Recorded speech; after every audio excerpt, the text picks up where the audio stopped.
Ang pagiging isang ina ay napakagandang regalo ng Diyos. Ito ay napaka-espesyal na yugto ng buhay ng isang babae, na kung saan sa isang kisap mata ay magbabago ang lahat. Mula sa pisikal mong anyo, psychological, and emotional. Pag nanay ka na kasi, malalaman mo ang tunay na kahulugan ng pagmamahal. Pagmamahal na walang katulad, walang hinihinging kapalit, at pagmamahal na walang kondisyon. Ang pagmamahal ng isang nanay na ibibigay ang lahat-lahat kahit wala nang matira sa kanya. Buong pagkatao, buong lakas, kaya niyang isakripisyo para lang sa anak niya. At kahit pa nga ang personal niyang pangarap at kagustuhan, kaya niyang iisantabi para lang sa kapakanan at ikabubuti ng kanyang anak. Pag nanay ka na, yung dating akala mo na hindi mo kayang gawin, kinakaya mo. Tingnan mo lang ang anak mo, alam mong walang bagay na mahirap na hindi mo kayang gawin para sa kanya. Sabay-sabay na trabaho, gawain, pag-aalaga ng anak, paglilinis ng bahay, pagluluto, paglalaba, hanggang sa pagiging isang mabuting asawa, na kahit sa isang buong araw na yon, halos wala ka ng oras para sa sarili mo. Nasa haba ng isang buong araw, kulang pa pala para isingit mo naman yung para sa'yo. Dahil ang totoo, minsan sa sobrang dami ng responsibilidad mo bilang isang nanay, kulang pa pala yung isang buong araw para lang sa mga mahal mo.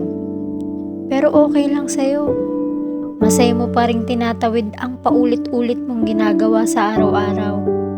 Dahil para sa'yo, sila na mga mahal mo ang nagpapasaya sa'yo, ang kumukumpleto sa'yo at bumubuo ng araw mo. Yung lumilipas yung isang buong araw na nasiguro mong nagampanan mo lahat at wala kang nakalimutan. Tayo kasing mga nanay takot tayong magkamali at gusto natin na walang kulang sa ibibigay natin. Yung bago tayo matulog sa gabi, pagmamasdan mo lang sila at masasabi mo sa sarili mo, I'm so proud of you, myself.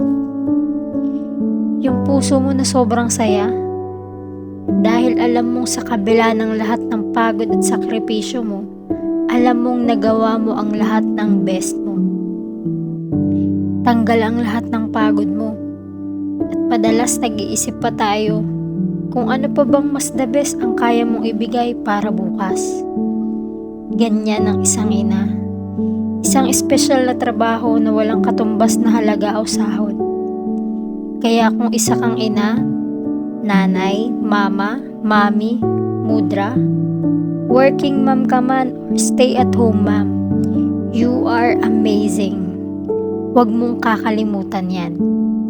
Kahit minsan nakakaramdam tayo ng pagod, hirap, minsan nagkakasakit na tayo, pero lagi mong tatandaan, para sa anak mo, para sa asawa mo, at mga mahal mo sa buhay, na the best ka and you're doing great.